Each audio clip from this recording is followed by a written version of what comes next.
Là où les mots cessent, la musique se met à parler. Ce n'est pas seulement un proverbe, ce que dit la sagesse populaire, c'est aussi ce que l'on peut constater tous les jours, en particulier quand la musique soigne les blessures de l'âme.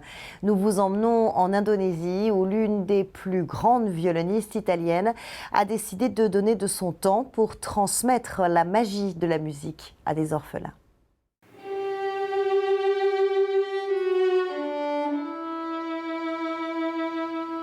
Il y a un lien très fort entre la musique et la conscience émotionnelle, parce que la musique éveille l'émotion.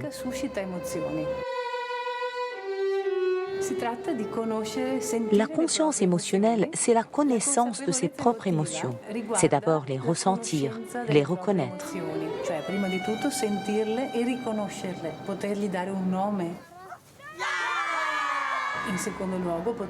C'est ensuite d'être capable de les exprimer d'une façon ou d'une autre.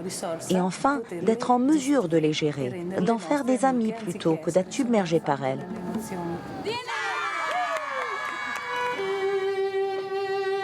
Sara Micheletto joue dans l'un des plus grands orchestres italiens à Venise. Mais ici, en Indonésie, où elle a passé ces 3 dernières années, elle a trouvé une nouvelle façon de faire vivre son talent.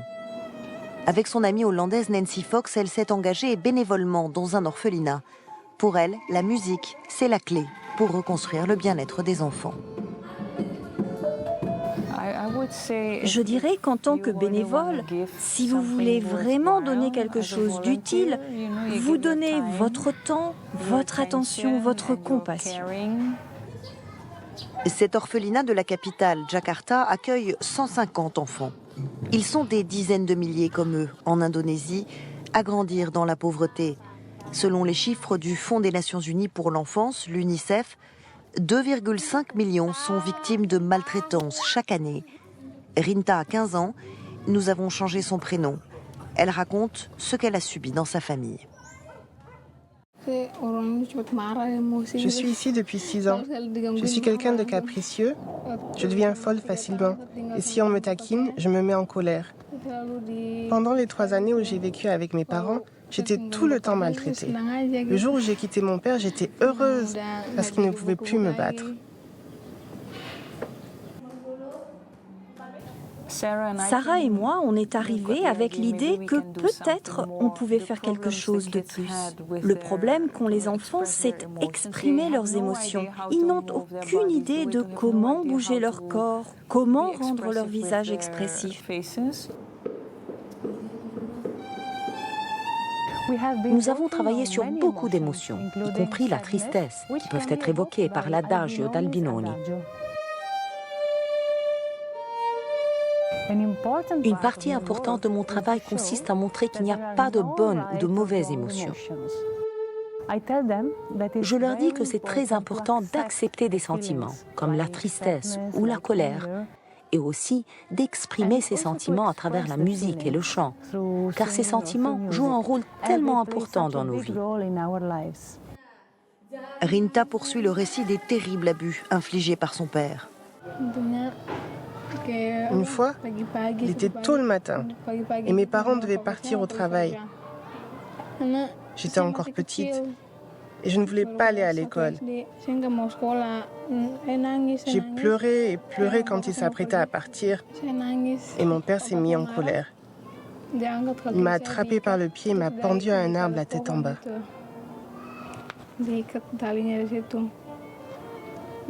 Un autre matin, je pleurais encore. Mon père m'a poursuivi avec un couteau, il a essayé de me tuer.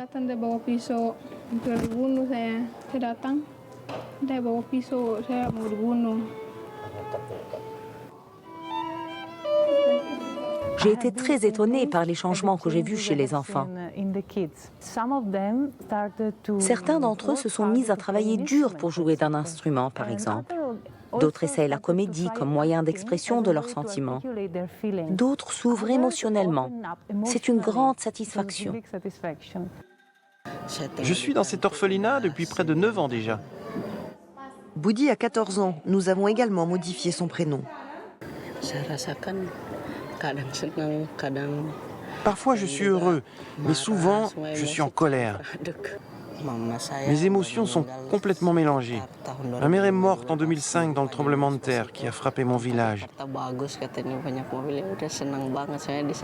Les gens m'ont dit « Jakarta, c'est une belle ville, avec plein de voitures. » Et ça a été difficile pour moi ici. Au début, je ne parlais que mon dialecte local. Je ne comprenais pas, j'étais perdu.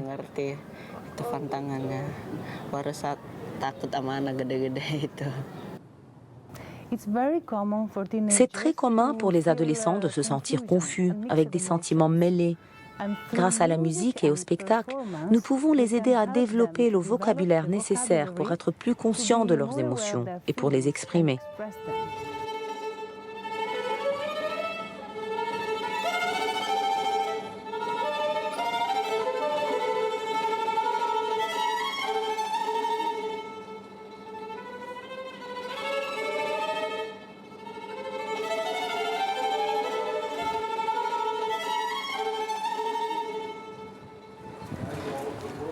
De retour à Venise, Sarah se produit dans l'une des plus belles salles au monde, la Fenice. Des moments qui lui donnent de la force et de l'inspiration pour son expérience de bénévole. Quand vous êtes musicien d'un orchestre de renommée mondiale, vous faites partie d'une équipe. Vous devez prendre votre rôle très au sérieux, être discipliné et faire attention aux détails. C'est cette approche de la vie que j'essaye d'enseigner aux enfants. L'un des exercices qui nous aide, nous les musiciens, et aide à construire un esprit d'équipe, c'est de respirer ensemble, comme ça.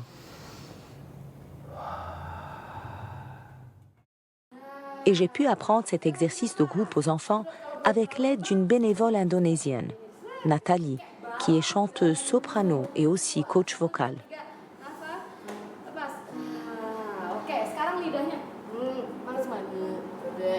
Les techniques vocales renforcent les enfants. Nathalie leur apprend à utiliser leur voix et leur posture pour trouver un peu de confiance en soi.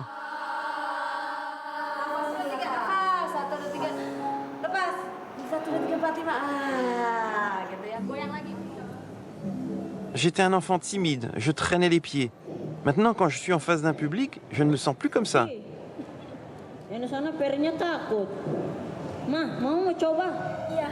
Je crois que je veux devenir homme d'affaires et ensuite une star de cinéma. J'ai appris à être patiente et à ne pas abandonner trop facilement. J'ai joué dans une pièce où le personnage principal lui aussi était maltraité. J'ai appris à ne pas laisser tomber et à continuer à avancer dans la vie.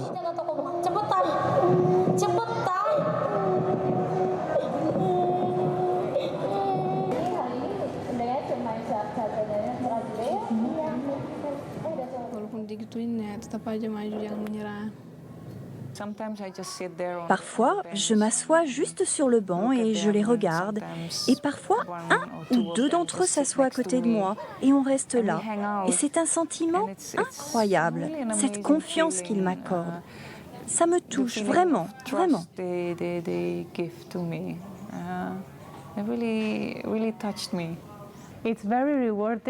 C'est très gratifiant de voir ces gamins, ces enfants grandir et devenir plus ouverts et plus confiants. Et en tant que bénévole, j'ai appris tellement de choses durant ces 3 années ensemble, grâce aux enfants. On s'est beaucoup amusé ensemble.